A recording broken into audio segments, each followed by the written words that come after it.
کبھی کبھی کچھ باتیں ہمیں پریشان کر رہی ہوتی ہیں، لیکن ہم اللہ کے حضور بھی اپنی اس کیفیت کو، اس پریشانی کو لفظوں میں بیان نہیں کر پاتے، اور بس آنکھوں سے نہ تھمنے والا آنسوؤں کا ایک سلسلہ شروع ہو جاتا ہے۔ وہ تو خالق ہے، وہ کیسے نہیں جان پائے گا کہ اس کا بندہ کیا کہنا چاہتا ہے؟ اسے لفظوں کی ضرورت نہیں، وہ تو دلوں کے حال سے بھی واقف ہے۔ ہم تک پہنچنے والا کوئی خیال بھی ایسا نہیں جس سے وہ واقف نہ ہو۔ تب جب ہمیں ہماری سمجھ نہیں آ رہی ہوتی تو اکثر کچھ تحریریں ہماری نظر سے گزرتی ہیں جو ہماری اس حالت کی عکاسی کرتی ہیں۔ اس سے پہلے کہ ہم اپنی کیفیت کو لفظوں میں بیان کر پائیں، اس تحریر کے اگلے الفاظ میں اللہ اپنے بندے کو دلاسا دے رہا ہوتا ہے۔ انہیں پڑھ کر ایسا لگتا ہے جیسے اللہ بہت قریب سے جواب دے رہا ہے۔ وہ اپنے بندے کو تب اکیلا نہیں چھوڑتا جب اس کے پاس بیان کرنے کو الفاظ نہیں ہوتے۔ تو یہ کیسے ممکن ہے کہ اس کا بندہ تڑپ کے پکارے اور وہ جواب نہ دے؟ وہ چاہے تو تمہارا دل بھی تو بدل سکتا ہے۔ کیا اس کے لیے مشکل ہے تمہارے دل کو اپنی خواہش کے مطابق بدلنا؟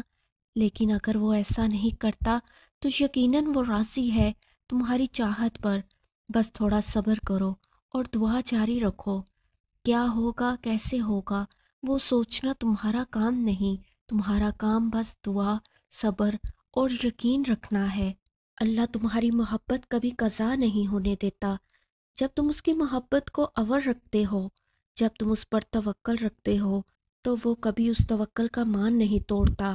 ہاں، وہ جانتا ہے کہ اس کے لیے صبر کرنا کتنا مشکل ہو رہا ہے، پر جو وہ تمہارے لیے سوچ رہا ہے، تمہارا یہ صبر اس کے سامنے بہت معمولی ہے، کیونکہ وہ امتحان انہی سے لیتا ہے جو اسے پیارے ہوتے ہیں، جن پر اسے مان ہوتا ہے کہ یہ آخری وقت تک مجھے منائیں گے اور مجھ سے مایوس نہیں ہوں گے، جو آزمائش طویل ہونے پر دعائیں طویل کر دیں گے، جو اگر ٹوٹیں گے تو سجدے طویل کر دیں گے۔ صبر اور دعائیں کرنے والے اللہ کو بہت پیارے ہوتے ہیں۔ اگر وہ آزماتا ہے تو یقین رکھنے والوں کے لیے مدد بھی بھیجتا ہے، صبر کرنے والوں کے لیے صلہ بھی تیار رکھتا ہے۔ توکل رکھو، کیونکہ اللہ کے معجزے توکل رکھنے والوں کے لیے ہیں، تمہارے لیے ہیں۔ دعاؤں سے فوراً معجزے نہیں ہو جاتے، دعائیں آہستہ آہستہ تمہارے لیے اسباب بناتی ہیں اور پھر تمہیں اس مقام تک لے جاتی ہیں جہاں نہ کی گنجائش ہی نہیں رہتی، جہاں تمہارے یقین کے سامنے تمہارا نصیب بھی گھٹنے ٹیک دیتا ہے اور اللہ کن فرما دیتا ہے اور تمہیں تمہاری محبت سے نواز دیتا ہے۔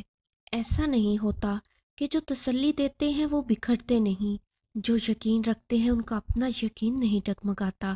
روشنی دینے کے لیے پہلے خود جلنا پڑتا ہے، سہارا دینے کے لیے بوجھ اٹھانا پڑتا ہے۔ اس لیے کبھی کوئی ایسا دیکھو کہ جو تمہیں یقین دے تو دعا دے دیا کرو کہ رب یقین دینے والوں کے یقین کو پکا کر دے۔ انتظار کرنا مشکل ہے، مگر اس انتظار کے بعد جو اجر تمہارے لیے لکھا گیا ہے وہ تمہاری زندگی بدل دے گا۔ بس ہر چاہت سمیت خود کو اللہ کے سپرد کر دو اور پھر دیکھنا وہ تمہیں کیسے ہر غم سے آزاد کر دے گا۔ اللہ تمہارے ساتھ ہے اور وہ ہمیشہ تمہارے ساتھ رہے گا۔ وسیلے وہاں سے نہیں بن سکے جہاں سے تم نے سوچ رکھا تھا، تو یقین رکھو کہ وسیلے اب وہاں سے بنیں گے جہاں سے کوئی بھی تصور نہیں کر سکتا۔ یہ جو تمہارے لیے ناممکن ہے آج، اس ذات کے لیے تو بس ایک کن کی بات ہے۔ وہ کہتا ہے مجھ سے مانگو میں دوں گا۔ وہ تو وہ بھی دیتا ہے جو تم نہیں مانگتے۔ ہو سکتا ہے جو تم مانگ رہے وہ بس ایک اور دعا کی دوری پر ہو، تو مانگنا مت چھوڑنا اللہ سے، کیونکہ وہ سب کی سنتا ہے، التجائے رد نہیں کرتا۔